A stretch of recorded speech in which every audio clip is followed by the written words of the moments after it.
Hello friends, कैसे हैं आप लोग। उम्मीद करता हूँ अच्छे ही होंगे। मैं आपका दोस्त एक बार फिर से हाजिर हूँ आपके लिए एक नई मूवी का एक्सप्लेनेशन लेकर।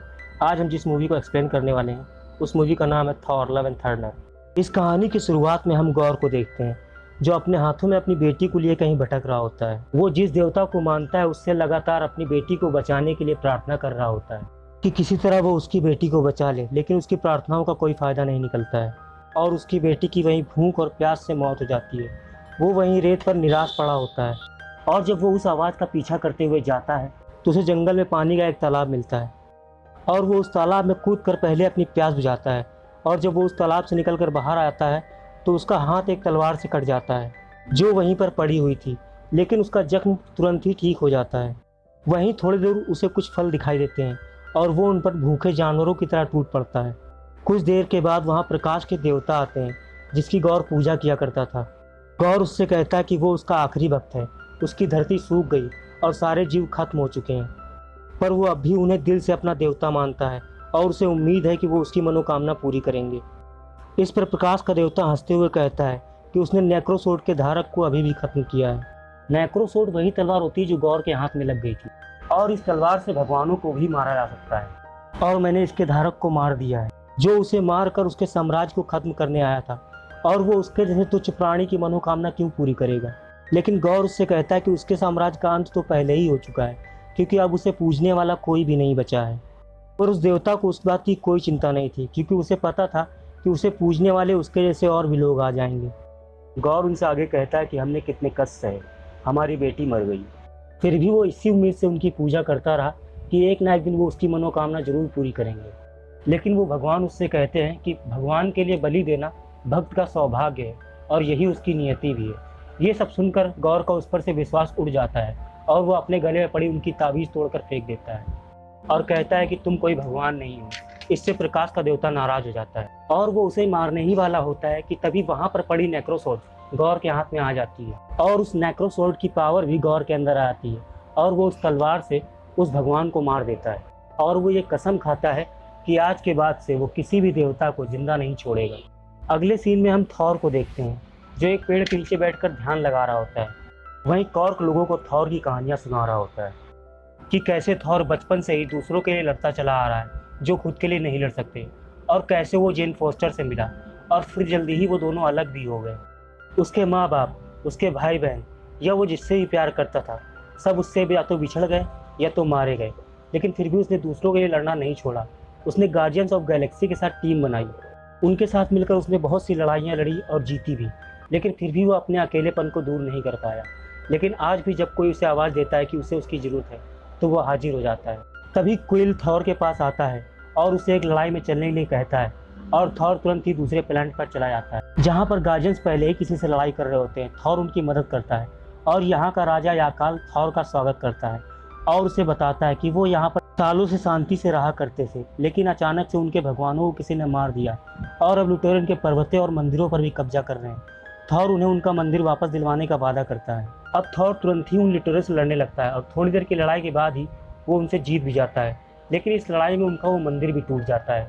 और तभी यहाँ पर जेन फॉस्टर को दिखाया जाता है। जेन फॉस्टर को 4th स्टेज कैंसर हुआ होता है, उसके बचने की उम्मीद बहुत ही कम होती है। तभी जेन की नज़र वाइकिंग की एक किताब पर पड़ती है जिससे उसे मिलिर और एसगार्ड की याद आती है। अब हम वैल्करी को देखते हैं जो धरती पर एसगार्ड की हेड होती है। एसगार्ड में हम ओडिन, थॉर और लोकी का प्ले चलता हुआ देखते हैं। इस बार उस प्ले में हम हेला को भी देखते हैं। यहाँ पर थॉर का टूटा हुआ हथौड़ा भी दिखाया जाता है जिसे अब लोग देखने के लिए आया करते हैं। जैन भी इसे देखने के लिए आती है, लेकिन जब जैन इसे देखने आती है तो इसमें कुछ हलचल होने लगती है और इससे चिंगारियाँ निकलने लगती हैं क्योंकि थॉर ने अपने हथौड़े म्यूनिर से जैन की हमेशा रक्षा करने के लिए कहा था। और इधर उस प्लैनेट का राजा थॉर को 2 बकरियां गिफ्ट करता है और तभी वो लोग अपने शिप पर आ जाते हैं और उन्हें कई सारे मैसेज आ रहे होते हैं। कई सारे प्लैनेट से लोग थॉर को अपनी मदद के लिए बुला रहे होते हैं क्योंकि उन सभी प्लैनेट्स के देवताओं को कोई मार रहा होता है। तभी थॉर की दोस्त शिप भी उसे अपनी मदद के लिए बुलाती है। थॉर तुरंत ही अपने शिप को स्टार्ट करके यहाँ से चलने के लिए कहता है, लेकिन क्विल उसे रोकता है और कहता है अगर हम लोग अलग अलग जाएंगे तो ज़्यादा अच्छा रहेगा, इससे हम लोग ज़्यादा लोगों की मदद कर पाएंगे। इसके बाद क्विल थॉर और कॉर्क को यहीं छोड़कर किसी दूसरे प्लैनेट पर निकल आता है। वो दोनों स्टॉर्म ब्रेकर की मदद से बायफ्रॉस्ट से होते हुए शिप के पास पहुंचते हैं जहां पर वो देखते हैं कि फेलिकेरियन के देवता फेलिक को किसी ने मार दिया है वहीं पर थॉर की दोस्त सिव भी उसे मिलती है। वो थॉर को बताती है कि जिसने उन्हें मारा है उनका अगला टारगेट एसगार्ड है और वो भी एसगार्ड की तरफ ही जा रहा है। वहीं गौर अब एसगार्ड पहुंच जाता है और उसके राक्षस एसगार्ड पर हमला करने लगते हैं। तभी वहां पर वैल्करी घोड़े से उड़ते हुए आती है और उनका मुकाबला करने लगती है। अब थॉर भी वहां पर आ जाता है और वो उन सबसे लड़ने लगता है। लेकिन तभी थॉर को अपना हथौड़ा म्यूनिर वहां पर दिखाई देता है, लेकिन उसे समझ में नहीं आ रहा था इस हथौड़े को चला कौन रहा है। तभी वहां पर इसे एक लेडी थॉर दिखती है जो उस हथौड़े को चला रही होती है, और ये कोई और नहीं होती बल्कि अपनी भाभी जेन फॉस्टर होती है। और थॉर यहाँ पर जेन फॉस्टर को देखकर बहुत ही ज़्यादा खुश और हैरान हो जाता है। तभी हमें इनका फ्लैशबैक दिखाया जाता है कि कैसे ये दोनों साथ होते हैं और कैसे ये दोनों अलग हो जाते हैं। और एक बार थॉर अपने हथौड़े म्यूनिर से जेन की हमेशा रक्षा करने के लिए कहता है, और उसी वक्त थॉर के हथौड़े में कोई जादू हुआ। पर थोड़े दिनों के बाद दोनों अपने काम की वजह से अलग हो जाते हैं और अब वापस से कहानी प्रेजेंट में आती है और वो सभी मिलकर उन राक्षसों से लड़ रहे होते हैं। तभी थॉर की नज़र गौर पे पड़ती है और तभी थॉर गौर का पीछा करते हुए उसकी तरफ बढ़ता है और उन दोनों में घमासान लड़ाई शुरू हो जाती है। लेकिन थॉर देखता है कि गौर के पास नेग्रो स्वॉर्ड है और गौर उससे उसका स्टॉर्म ब्रेकर छीनना चाहता है, लेकिन थॉर उसे उठाकर दूर फेंक देता है। गौर यहाँ पर इन सबको एक साथ देखकर वहाँ से भाग जाता है, लेकिन साथ ही वो उन बच्चों को भी किडनैप करके ले जाता है। जेन और थॉर उसे रोकने की बहुत कोशिश करते हैं, लेकिन वो उनके हाथ नहीं आता। अगले दिन जिनके भी बच्चे किडनैप हुए हैं वो सभी वैल्करी के पास अपने अपने बच्चों की रिपोर्ट लिखाने लगते हैं। सभी लोग बहुत परेशान होते हैं। यहाँ पर थॉर सभी को भरोसा दिलाता है कि वो उनके बच्चों को जल्द ही वापस ले आएगा। इसके बाद थॉर वैल्करी और जेन से गौर के बारे में बात करने लगता है। वैल्करी बताती है कि गौर अपनी परछाइयों से राक्षस बना सकता है और उसके पास नेक्रो स्वॉर्ड भी है। इस पर जेन उन लोगों से नेक्रो स्वॉर्ड के बारे में पूछती है, तो थॉर जेन को बताता है कि नेक्रो स्वॉर्ड एक प्राचीन तलवार है जिसमें देवताओं को मारने की शक्ति है, और समय के साथ वो तलवार अपना धारक बदलती आई है, और ये तलवार जिसके भी हाथ में होती है वो धीरे धीरे करके उसे भ्रष्ट कर देती है और उसे ही मार डालती है। तभी यहाँ पर हेमडाल के बेटे एस्ट्रिड की परछाई आती है।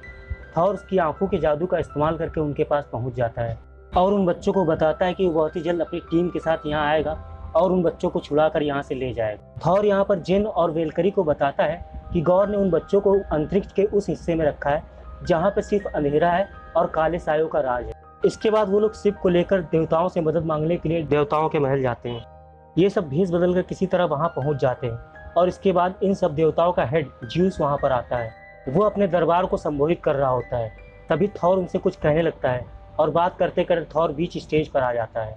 वो ज्यूस से सारे प्लैनेट्स की समस्याएं बताता है और गौर के बारे में बताता है। वो ज्यूस से गौर को मारने के लिए उसका हथियार थंडरबोल्ट मांगता है। इस पर ज्यूस नाराज हो जाता है और थॉर को कैद कर लेता है और वो थॉर से कहता है कि गौर के पास नेक्रो स्वॉर्ड है और गौर उन्हें मार सकता है, इसीलिए हम उससे लड़ने क्यों जाएं? हम यहाँ पर सुरक्षित हैं और हम तुम्हारी कोई मदद नहीं कर सकते।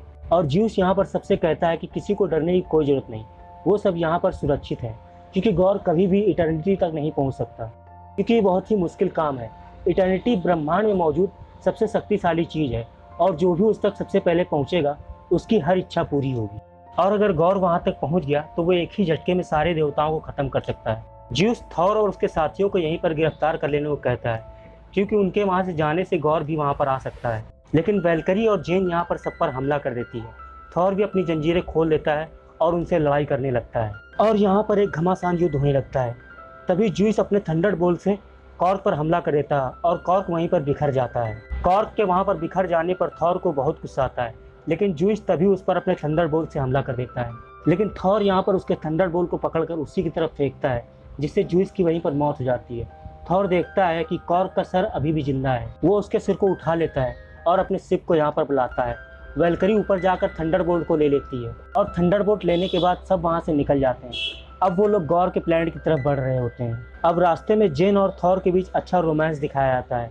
ये दोनों अपनी पिछली ज़िंदगी के बारे में बहुत सारी बातें करते हैं। थॉर यहाँ पर जेन से अपने प्यार का इजहार करता है और कहता है कि वो हमेशा उसका साथ देगा, लेकिन जेन यहाँ पर थॉर को अपने कैंसर के बारे में नहीं बताती। दरअसल म्यूनिर का इस्तेमाल जेन को नुकसान कर रहा होता है और जेन थॉर से कहती है कि वो मरने से पहले उन बच्चों को उस प्लैनेट से बचा कर लाना चाहती है। और थोड़ी ही देर में वो लोग गौर के उस अंधेरे प्लैनेट पर पहुंच जाते हैं। यहाँ चारों तरफ अंधेरा ही अंधेरा होता है और वहाँ पर बच्चे भी नहीं होते हैं। जेन को वहाँ पर कुछ चित्र दिखाई देते हैं जिनमें स्टॉर्म ब्रेकर के जरिए इटर्निटी तक पहुँचने के रास्ते बताए गए हैं। जेन समझ जाती है कि गौर स्टॉर्म ब्रेकर को क्यों पाना चाहता है, इसीलिए वो उसे यहाँ से दूर फेंक देती है। और तभी वहाँ पर गौर आता है।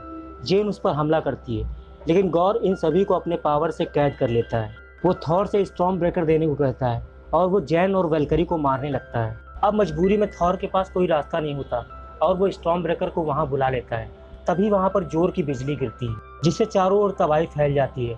गौर अपने क्रिएचर्स को बनाने लगता है और थॉर से लड़ने लगता है। जेन और वेलकरी गौर की परछाई से बने हुए राक्षसों से लड़ रहे होते हैं, लेकिन तभी गौर वेलकरी को थंडरबोल्ट से मार देता है। अब जेन यहाँ पे थॉर को यहाँ से तुरंत निकलने के लिए कहती है, लेकिन थॉर उसे रोकते हुए कहता है कि थंडरबोल्ट को घर ले जाओ।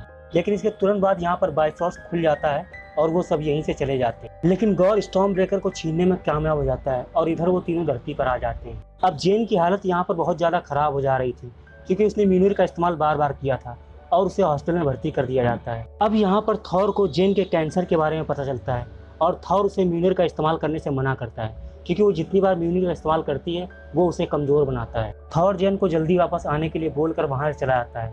वेलकरी भी उसके साथ नहीं जा सकती थी क्योंकि वो भी घायल। इधर गौर उन बच्चों को लेकर इटर्निटी के दरवाजे तक पहुंच चुका था और वो स्टॉर्म ब्रेकर की मदद से इटर्निटी के दरवाजे को खोल लेता है। तभी वहाँ पर एक स्टैचू के गिरने से वो बच्चे दबने वाले होते हैं कि तभी वहाँ पर थॉर आ जाता है। अब गौर अपनी परछाई से राक्षसों को बनाने लगता है, लेकिन तभी थॉर उन बच्चों के अंदर अपनी पावर्स डाल लेता है।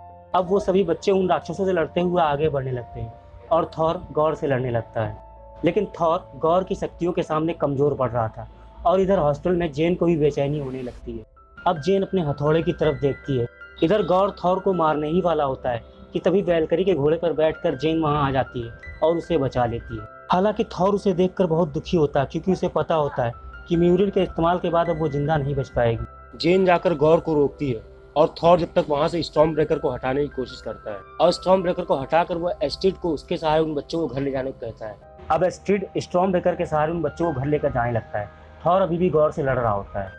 तभी जेन अपने हथौड़े से गौर की तलवार के 2 टुकड़े कर देती है और वो अपने हथौड़े से उस मैक्रो स्वॉर्ड को पूरी तरह से खत्म कर देती है। लेकिन अब जेन काफ़ी घायल हो चुकी होती है और इटर्निटी का दरवाजा भी अब खुल चुका होता है और गौर धीरे धीरे करके उसके पास पहुंच रहा होता है। गौर इटर्निटी से अपने लिए वरदान मांगने ही वाला होता है कि तभी थॉर उसे रोक कर समझाने की कोशिश करता है कि ये सब करके भी उसे शांति नहीं मिलेगी। थॉर गौर को समझाते हुए उसे उसकी बेटी के बारे में सोचने को कहता है और कहता है कि आप तुम नहीं चाहते कि तुम्हारी बेटी तुम्हारे पास वापस आ जाए।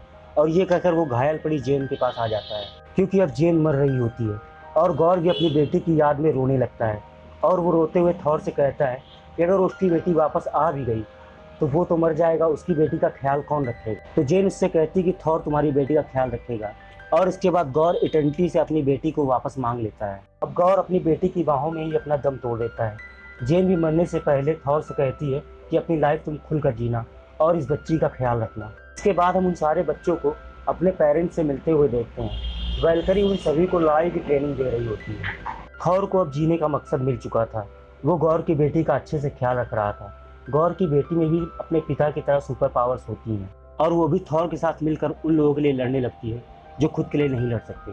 और ये मूवी यहीं पर एंड हो जाती है। इसके बाद हमें इस मूवी के पोस्ट क्रेडिट सीन दिखाए जाते हैं जिसमें हमें ज्यूस को दिखाया जाता है। ज्यूस दरअसल मरा नहीं होता है, वो जिंदा ही होता है। वो बताता है कि पहले लोग आसमान की तरफ देखकर उन्हें याद किया करते थे, लेकिन अब उन्हें कोई याद नहीं करता। आजकल तो सभी लोग सुपर हीरोज़ को याद करते हैं।